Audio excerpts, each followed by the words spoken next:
Hello বন্ধুরা, আজকে আমি নিয়ে এসেছি একটি নতুন রেসিপি। তো রেসিপিটি হচ্ছে বাঁধাকপির বড়া। তো আপনারা দেখতেই পাচ্ছেন বাঁধাকপি এবং পেঁয়াজ কুচি এবং লঙ্কা কুচি আছে, এবং তাতে আমি 1 চামচ আদা, 1 চামচ রসুন দিলাম ও দেবো বিভিন্ন সারা মশলা, যেমন হচ্ছে ধনে গুঁড়ো, জিরে গুঁড়ো, হলুদ গুঁড়ো, লঙ্কা, তাই না, এগুলো সবই দেওয়া হবে। নুন দিয়ে এগুলো দিয়ে ভালো করে মেখে নিতে হবে বেসন দিয়ে।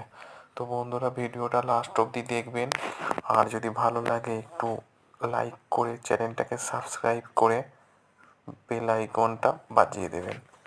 তাতে আমরা যদি আগে কোনো ভিডিও ছাড়ি তো আপনার কাছে তাড়াতাড়ি পৌঁছে যাবে সেইটা। পাশে থাকবেন, ভালো থাকবেন।